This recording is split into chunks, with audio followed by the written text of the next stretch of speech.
3 years after leaving Spain to build a life defined by his own choices, 27-year-old Javier Martín was gunned down in cold blood, killed not for what he had done, but for who he was mistaken to be. The police called it a tragic error, the system called it procedure, but for those who loved him, it was murder. And when the law refused to punish the killers, the shadows of his family stepped in. Before we dive into the story, kindly subscribe to the channel for more chilling stories, telling us where you are watching from in the comment section. Your support helps to bring more of these stories. Now let's begin. It all started on a quiet Tuesday evening. Javier Martín, a 27-year-old Spanish immigrant, was walking home from his political science lecture, his backpack slung casually over one shoulder, his mind racing with ideas for his latest startup. 3 years in the country had not been easy. He had scraped together every penny to pursue his dream of entrepreneurship while juggling night classes and part-time work at a local cafe. He wanted nothing more than to build a life defined by his own choices, far from the shadow of his family's infamous past in Spain, a past he had deliberately left behind. But fate, it seemed, had other plans. In a blink, Javier's life was extinguished. Mistaken for a rapist and con artist whose face barely resembled his own, he was gunned down by police officers in a parking lot just blocks from his apartment. Witnesses later described the scene as surreal, Javier's arms raised, pleading, his voice caught somewhere between terror and disbelief, before the shots rang out. He collapsed, life seeping away like water through fingers. The city mourned briefly, headlines screaming about a tragic misunderstanding, yet within weeks, the story faded into the relentless grind of police reports and bureaucratic statements. No officer faced charges. The justice system had spoken in whispers, procedural error, officer discretion. Protection, not punishment, had been the verdict. For Javier, the streets were no longer safe. For his family, injustice had crossed a line that demanded a reckoning. Javier's relatives in the United States were not ordinary mourners. They were entrenched in a shadowed world, drug lords whose influence stretched from border towns to the heart of major cities. But Javier had never wanted to be part of that life. He refused their invitations, rejected their protection, and walked a path separate from the crime syndicate that bore his family name. Still, blood called to blood. Javier's death was not something they could ignore. They had seen the law protect the guilty, shield those who wielded power in uniform, and abandon the innocent. And in the darkest corners of their world, a plan began to take shape. A plan whispered over encrypted lines, executed with precision that mirrored the organization they had built over decades. 2 officers, who had once pulled the trigger on Javier in error, became targets. Not out of recklessness, but in calculated retaliation. But the city would never know who struck. Despite exhaustive investigations, rumors, and anonymous tips, the killers remained ghosts, shadows slipping between the cracks of a system unwilling, or unable, to truly see. Every lead dissolved into smoke. CCTV footage was mysteriously unavailable. Witnesses recanted or disappeared. Analysts were baffled. It was as if the city's justice system and the shadows had conspired together, leaving a gaping hole where truth should have been. And yet, the moral complexity of it all gnawed at anyone who dared to look deeper. Could revenge ever be justified? Did the law's failure give others license to mete out punishment? Javier's friends and classmates remembered him vividly, ambitious, thoughtful, eager to prove himself in a country that was never entirely welcoming. He had dreams of reshaping policy, of giving a voice to the marginalized, yet he was gone, leaving only a hollow echo. And while the city slept, the syndicate moved silently, striking swiftly and disappearing into the folds of anonymity, leaving a trail of terror that the authorities could not trace. The first officer was found lifeless in his patrol car, a stark message etched into the city's consciousness. The second followed weeks later, and still, the perpetrators remained unknown. The police brass publicly decried the killings, promising justice, yet behind closed doors, whispers spoke of connections too deep, too intricate, to untangle. It was a masterclass in suspense, the law had failed, vengeance had moved in, and the city had no answers. And through it all, Javier's name became a silent testament to the cost of bias and negligence. His story, though tragic, left a lingering question that no headline could contain. When those sworn to protect fail, who watches over justice? And if the scales tip too far, what price are we willing to pay to balance them? The streets carried a tension now, the kind that makes ordinary citizens glance over their shoulders, wondering which shadow might conceal danger. And for the city's detectives, sleepless nights were spent chasing ghosts, every clue a dead end, every lead a puzzle that refused to solve itself. As Javier's 3-year journey in the country ended abruptly, the narrative of his life became inseparable from the question of morality, vengeance, and the gaps in a system designed to serve, but that too often shields the powerful. And while the city moved on, the saga was far from over. The city never sleeps, but that night, the streets seemed to hold their breath. Javier Martín was gone, yet his death had stirred forces far larger than anyone could see. Across state lines, in safe houses disguised as ordinary suburban homes, whispers began in hushed tones, "They think they can take our blood lightly. They will pay." Javier's family, long entrenched in organized crime in the United States, operated like clockwork, precise, silent, invisible. No one spoke of them openly. They weren't the kind of syndicate that flaunted power with flashy displays or reckless violence. They were ghosts, moving in plain sight, executing strategy over spectacle.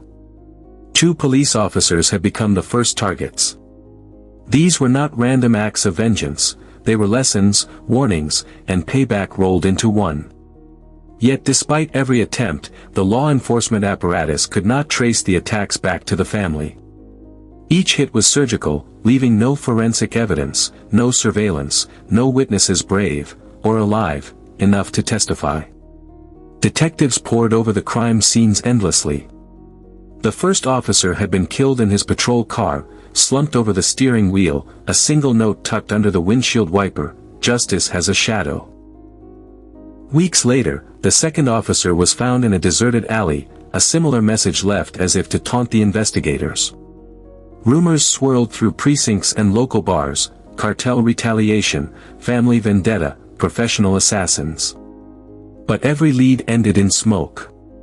Meanwhile, Javier's friends struggled to reconcile the man they knew with the storm that had followed his death. They had seen him work tirelessly, trying to build a legitimate life, far from the criminal world that had claimed his relatives. He had refused their protection, refused to be drawn into their shadowed world, and yet that separation hadn't shielded him from fate, or from the consequences that followed. Inside the cartel, plans moved forward with chilling precision. Surveillance on targets was meticulous, movements calculated down to the minute. Not one family member was directly implicated, and yet the retribution unfolded exactly as intended. No fingerprints, no digital traces. Only the grim echo of justice delivered on their terms. But the tension didn't stop at the officers' deaths. Rumors circulated that federal authorities were beginning to notice anomalies. Yet even as investigators probed deeper, the trail was cold.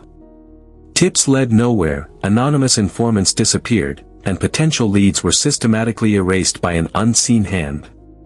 It was a game of chess played in shadows, with every move anticipated and every countermeasure already in place. Public opinion was volatile. Some called it vigilante justice, others whispered about corruption within the police force. A system designed to protect the innocent had failed Javier Martín, and now the city grappled with a moral dilemma: how much injustice does it take before the scales tip? How far would someone go when the law turns a blind eye? Meanwhile, the family maintained strict discipline, enforcing silence even among trusted members. Javier's life had been separate, clean, and legitimate. An inconvenient truth that complicated the narrative. They could not claim him as one of their own in the eyes of the law, he had chosen a different path. And yet, blood had a way of demanding payment, whether the victim had chosen a straight path or not. Detectives, frustrated and exhausted, convened late at night. Maps were sprawled across tables, coffee cups cold, notes scattered. Every conceivable angle was explored. Every hypothesis tested. And yet, every path led to a dead end. "It's as if the killers don't exist," one officer muttered. "Like ghosts." The city felt the tension in its bones. Ordinary citizens began reporting shadows moving in alleyways, suspicious cars parked in unusual locations, and fleeting figures disappearing before anyone could confront them. Fear seeped into neighborhoods, not because of random violence, but because of a system that had shown it could not protect the innocent, or punish the guilty. And still, the overarching question loomed, unanswered: if justice fails, who enforces it? The city had changed. A subtle fear hung over the streets, quiet but persistent, like smoke from a fire no one could see. Every officer knew that 2 of their colleagues had been taken, and yet, the perpetrators remained ghosts. They were invisible, untouchable, and terrifyingly precise. Inside the cartel, the atmosphere was almost clinical. There were no celebrations, no boasts. Their work was methodical, a statement of principle rather than passion. Javier's family had not acted out of anger alone, they acted to send a message: the law could fail, but justice, in their eyes, would never be denied. Yet, amidst the precision, there was a quiet tension. Javier's name haunted the family in a way that reminded them of his choice to live apart from them. He had refused their world, rejected their protection, and lived a clean life by design. His death was a cruel reminder that sometimes, even the purest paths cannot escape the shadows of one's blood. Investigators were left grasping at fragments. Anonymous tips, rumors in seedy bars, sightings of dark SUVs, but each clue vanished before it could solidify into anything actionable. "They are always one step ahead," one detective muttered during a late-night briefing. "It's like they're inside the room when we're not looking." The officers' deaths had exposed the fragility of the system. Police departments across the city were under scrutiny, their credibility questioned. Public outcry grew louder with every report of police negligence and protectionism.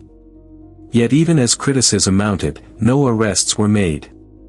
The killers had vanished without a trace, leaving nothing but whispers and fear in their wake. And there was a moral question lurking in every mind: if the system fails to protect the innocent, does vengeance become justified, or does it create a new cycle of violence that can never end? The answer was nowhere to be found. The family's syndicate remained intact, a silent force operating behind the facades of suburban homes, legitimate businesses, and ordinary lives. They had delivered their message, yet they too understood the cost of crossing that line. Each act of vengeance left a scar, not just on the city, but on the conscience of those who carried it out. Even in silence, guilt and fear coexisted with power. Meanwhile, the city waited. Every shadow could conceal a truth, every passerby a secret. And somewhere, deep in the corridors of power and law enforcement, officers wondered, how do you fight an enemy you cannot see, who leaves no trace, and whose morality defies comprehension?